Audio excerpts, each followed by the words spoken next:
Oh, yes. Welcome back, everyone. Today we're taking a look at the brand new Transformers Studio Series 86, number 17, Voyager class Ironhide. This Ironhide is an all-new mold, meant to represent the character as he appears in Transformers the movie. As such, he has a very cartoon-accurate appearance, and he ends up foregoing the toy-based gimmick of having a battle sled or some other accessory form part of his vehicle mode.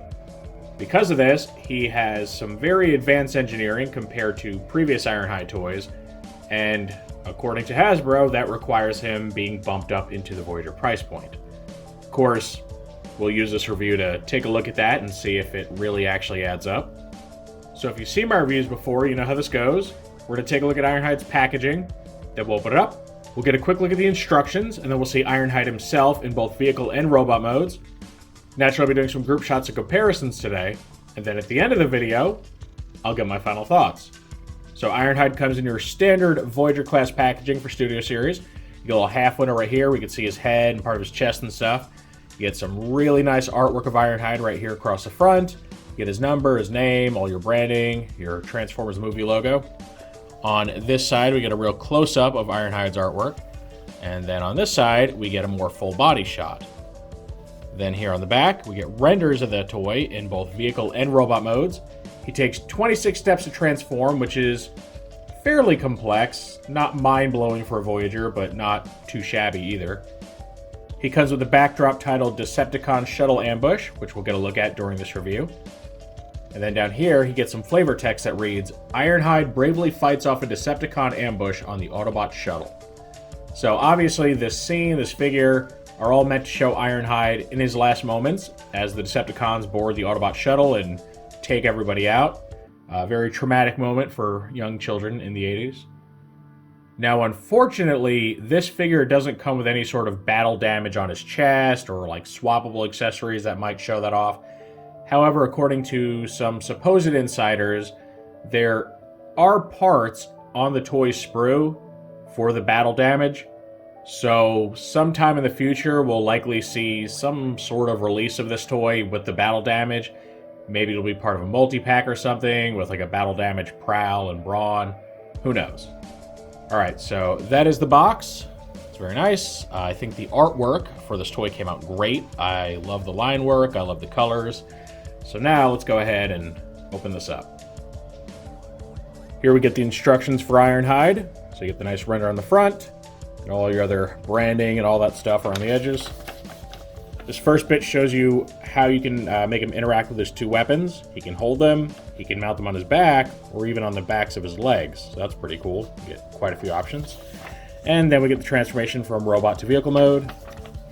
Continues around on the back, complete with storing his weapons on top of the van using those little tabs. Or, even better, placing them underneath and turning them into basically exhaust pipes, which I think is definitely the better option for, clean storage. So yeah, everything you need there to transform your Ironhide, place his accessories wherever you need to.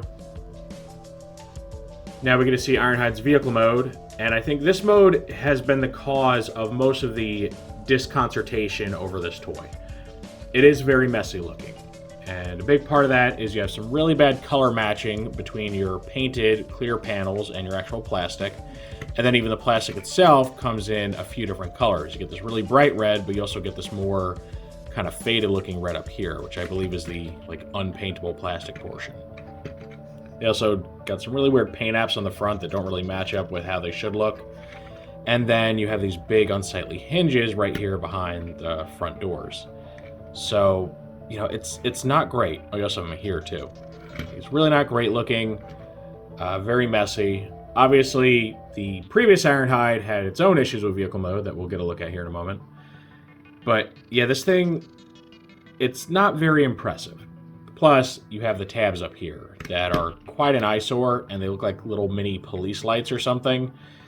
And they're there mostly to be able to mount the weapons on, which you'll see in a moment, but also that tooling is for the inevitable Ratchet, who's going to have a light bar that attaches up here. What you do with it after that is anyone's guess, but that's where they're going to put it. And they didn't paint it either, which kind of makes sense because if you're placing accessories on it, it might scrape the paint off. But that also means you just get, what looks like blue lights on top of the van. All right, rolls very well, which is nice, and the wheels are nice. They don't have any pegs sticking out of them. Here you can see the blaster serving as his exhaust pipes, and you can take them off. Just plug in on the side there, and you can put them on here instead. If I can. If I don't stop just butter fingering it up over here. All right, so you get them on there. It's okay if you want to be able to have his weapon mode have some sort of, have his vehicle mode have some sort of weapon capability. That's all right, but I do love the fact that you can choose to hide these away if you want to. Because I don't like seeing everyday, normal vehicles with a bunch of random weapons just sticking off the top of them. It looks silly. So I do like that you get a choice there, and it is a good way to utilize those tabs since they're going to be there anyway. Here, of course, we have to get our comparison with the Earthrise Ironhide in his vehicle mode, and you can see they're very, very different takes on the concept. The Earthrise version uses a much less bright shade of red, almost like a maroon kind of color, and it does have some color matching issues as well. You can see not all the plastic colors are the same on it. It does have a little bit of a hinge syndrome here, and pretty much the same exact place that this guy does, because as you'll see, they actually have some fairly similar transformations in certain parts. I do kind of prefer the more clear windshields of this version, though the downside is that you can see his head more clearly.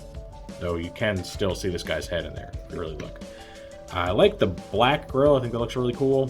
Plus it contrasts against the headlights, like the windshield wipers that are actually painted, unlike these. And now this guy, instead of having big tabs sticking off the top, he has recesses, which I think look a lot better. He does get these weird black little blocks right here that are, comprised of the robot shoulders. And he is missing either, clear plastic or paint apps right here to actually show off the windows. You can actually see how, part of the window is clear and then the other part's just solid red. And then, of course, we get to the worst part of that, which is, the feet sticking off the back, right? That's the thing that everybody really, really hates about, the Siege and Earthrise Ironhide. Big old feet sticking off the back. It does look very bad, and this definitely looks a lot better. One way in which I think the Earthrise version really outshines this one is that you'll notice there's a certain detail right here that's completely missing on our new Studio Series toy, and that's the classic yellow stripe. And you can actually see he's got molding for the stripe. You can actually see where they kind of cut into it and made that, nice line right there going across, and then they just didn't paint it. And as far as I can tell, this, all of this is not the unpaintable plastic. So they could have painted it, they just didn't, and he's missing that stripe, and that's kind of annoying. And some people are saying oh, well, maybe it's so that he doesn't have his stripe showing in the robot mode, because, the animation model didn't have any striping on it. But you'll see the way this guy transforms, all this stuff pretty much gets hidden away. So it really wouldn't be an issue to have it on there. So yeah, I don't really know why they left that off, and I think that's one of the biggest issues for me with this vehicle mode, is the fact that they took the classic stripe off, and it ends up making a very plain-looking van, right? There's no real personality to it. It's just a red van. So that's something I really would have liked to see. So I think there are pros and cons to both of these. I think overall this one excels when it comes to paint apps. I think the paint apps that it has are just better. But I do also believe that this version gives you a much cleaner looking alt mode, especially in the back there. So yeah, there's a lot of give and take between these two. All right, now it's time to transform Ironhide to his robot mode. So the first thing you want to do, if you haven't already, is remove his accessories. Just set them aside. Now this part can be a little tricky. You're going to take this front piece and pull it away from these panels like so. And it's a pretty tight connection. It really wants to stick, so just kind of be wary of that. Bring this down. That way you give this area some room to kind of fold out here. And we're going to lift this back section up and away, like so. Just kind of get it out of the way, all stretched out. I'm going to swing these down and swing these panels out. Just a little bit all the way. And so you get all that. Let this swing down. Straighten the fists out, straighten out the arms. Go ahead and separate them like so. Right here, you're actually going to fold these little window bits inward. Flip the head out. And fold this in. Collapse the chest like so. You can close these shoulder panels here. Get them nice and pretty looking. Alright, now this bit, you want to swing this around. Actually, swing this around. It's going to be kind of difficult, but you can get it. There you go. Press that down. Fold this up. Like a little backpack. Like so. Separate the legs here. This. Let's see. Pull these down. Make sure those clear bits are out of the way. And push these in. These bits right here, we're going to fold inward and close. There, these become the feet. These tabs will swing around on the back. Now this one doesn't really like to stay in there, it likes to pop out. So kind of getting Siege Ironhide flashbacks there. All right, get the arms all worked out, posed up. And here we go. This is the robot mode. And it's very nice looking. It's overall very clean. You can see that there's a lot of panel folding involved, especially when collapsing the legs down. And he's got pretty good proportions. The only real kibble he has is this little grill backpack right here, but it's not too bad looking. It's kind of flush against him. The backs of the legs are a little bit kibbly, like with these pieces right here, but they do help cover up the wheels. See how that doesn't want to stay? Usually can't get it to stay. One thing I don't like about this, so he's got this hip skirt thing. And when it lifts up, you just get straight mushroom pegs just hanging out. They're not covered, nothing. Like you could just pull his legs out from here. Now what's interesting is when you look at the way this thing's cut, it looks like at one point this was planned to be like 3 separate pieces, which would have been really nice because if it was, when you lifted a leg up, like just this part of the skirt flap would lift up to accommodate it instead of the whole thing. Because when you start lifting his legs up, it reveals like the inner workings of his pelvic region. So yeah, this is definitely a weak point on the toy right here. As far as posability, the head's on a ball joint, pretty nice. Your universal shoulders, very similar to those found on the Earthrise and Siege toys. Get a bicep swivel, single elbow bend. You do get a wrist swivel, which is a nice improvement over some figures that have the flip out wrists. You get a full waist swivel. I already mentioned the little skirt flap, universal hips, a thigh swivel, a single knee bend that goes right a little more than a 90, and then your ankle tilt. Kind of ankle rocking too because of the transformation. So he's quite posable. He's very clean, the tolerances are great, and it's a pretty good robot mode, honestly. And what's really neat about it is that they're able to take the van and turn it into the robot without any, parts forming, without part of the van having to form a battle sled, which personally, I actually like the whole battle sled concept that the original toys had. And the Earthrise toy does go with that to an extent, but it's not very good, you know what I mean? And that's due to the fact that it was a retool of the Siege toy with the top of the van / battle sled / shield just kind of slapped on there. I would love a from the ground up, like G1 toy style Ironhide and Ratchet, but, actually having the right heads and everything.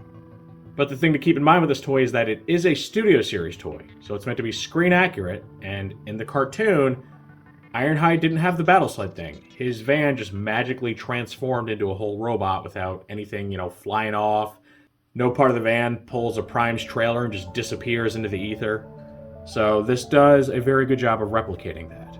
And because it has to do that, it's more complex than most toys its size, which is how we get to this Voyager price point. Yeah, let's go ahead and take a look at his blasters. So you can store them on the backs of his legs, which are just using the same tabs, that are on the roof of the van there. Do it that way if you want, which is it's okay, but it's a weird place to put guns. My preferred storage is actually here on the backpack. You could just tab them in right there. and there. And that's pretty nice looking. Kind of a tight fit, but we'll go. It's pretty nice. Doesn't block the waist articulation. Like, it comes close. Well, I guess it kind of hits it if you go really far. So that's something to keep in mind, though. I mean, if you're bending his waist completely backwards, it's not a very natural pose anyway. So you can do that, which is my preferred storage. Or just have him wield them and look really cool doing so. Just put them in each hand. They're the same piece, right? Same blasters. So it doesn't really matter which hand you put them in. And I think it looks good. It's a really nice total package. I do think the robot mode definitely outshines the vehicle mode and ends up looking quite a bit like the on-screen Ironhide. Here's the included backdrop for the figure, and it is the bridge area of the Autobot shuttle, in which Ironhide and his fellow Autobots took their last stands. And you can see it's very, very detailed. It looks nice. You get like your chairs for everyone to sit in. You get all your consoles with readouts. Nice paneling. Get some lights up top. This is definitely one of my favorite backdrops so far. So we can go ahead and take Ironhide, place him on here, have him standing heroically and defiantly against a Decepticon ambush. And yeah, I like the way he pops against the background too. Because even though most of the background has somewhat of a reddish tint, it's mostly in the form of yellows and oranges.